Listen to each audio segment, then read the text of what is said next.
আচ্ছা আচ্ছা, ভুক্তভোগী হচ্ছে মিজানুর রহমান।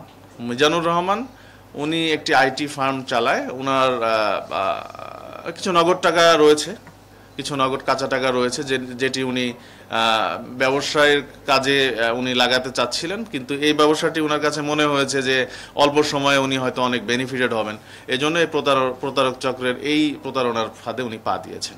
আইটি ফার্মের যে ওনার, সে তো বোকান, সে অবশ্যই এই ম্যাগনেটিক কয়েনটা সম্পর্কে সে জানে কিংবা জানছে, কিংবা এটার বাজার মূল্য কিভাবে কি, সে আসলে কি জানে, তার ধারণা কি ছিল? আসলে আপনারা জেনে থাকবেন প্রতারক চক্রের যে এই যে সারা দেশেই কিন্তু ছোটখাটো প্রতারণার কাজ ওনারা করে থাকেন, এটা মানুষকে কিন্তু হিপনোটাইজ করে ফেলে তাৎক্ষণিক। দেখা যাচ্ছে অনেক চালাক মানুষও এটার কিন্তু প্রতারণার ফাঁদে পড়ে যায়। তো উনি তাৎক্ষণিক উনি এই হিপনোটাইজ হয়ে এই প্রতারণার ফাঁদে উনি পড়ে গিয়েছেন। ওনার উনি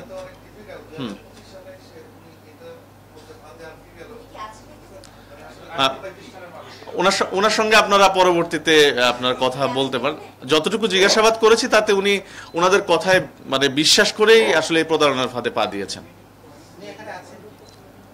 উনি এখানে নাই, উনি এখানে আপাতত নাই।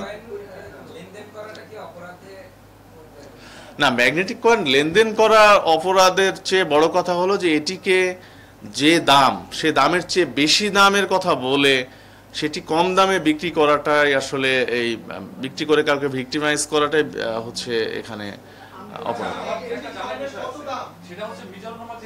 হ্যাঁ,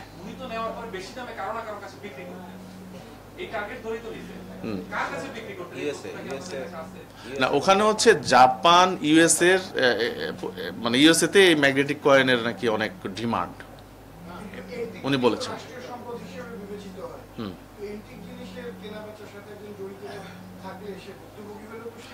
না, আমরা পরবর্তীতে খতিয়ে দেখবো, যেহেতু এটি ভুয়া এন্টিক জিনিসটি যদি এন্টিক হতো তাহলে আমরা হয়তো ওই লাইনে আগাতো। এটা ভুয়া, ম্যাগনেটিক কয়েনটা তো ভুয়া, এটা রিয়েল না।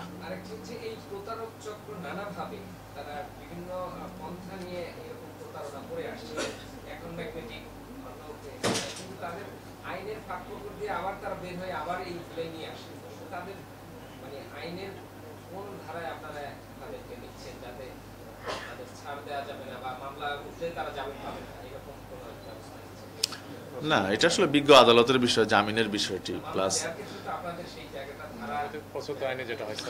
আমরা তো আসলে প্রচলিত আইন মেনেই কাজ করি। পুলিশের তদন্ত করবে, বিচার বিভাগের কাজ করবে। তো আমাদের পক্ষে চেষ্টা থাকে তার জন্য জামিন না হয়, এই বিষয়টি আমাদের পুলিশের পক্ষ থেকে আমরা করে থাকি।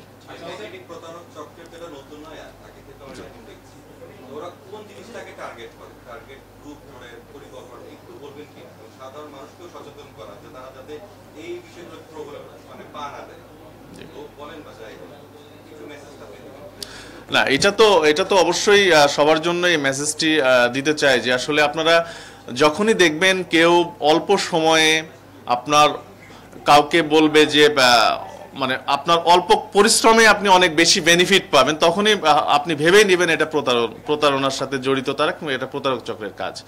কারণ একটা যে কোনো জিনিসের একটা সিস্টেম আছে, কিন্তু ওনারা অল্প সময় আপনাকে অনেক বেশি লাভের আশা দেখাবে। ঠিক আছে, তো এটিতে ফাঁদে অনেক সময় অনেকে অবচেতন মনেই অনেকে পা দিয়ে ফেলে। তো এটি যেন সাধারণ জনগণ না দেয়, এটি আমাদের পুলিশের পক্ষ থেকে সাধারণ জনগণের প্রতি আর কি এটা আহ্বান।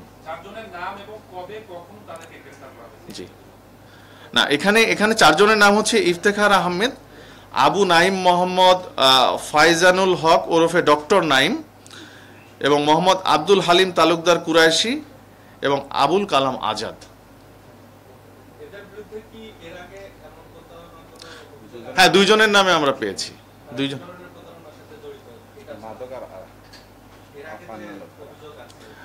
আদার সেকশন মামলা আছে আর মাদক মামলা রয়েছে।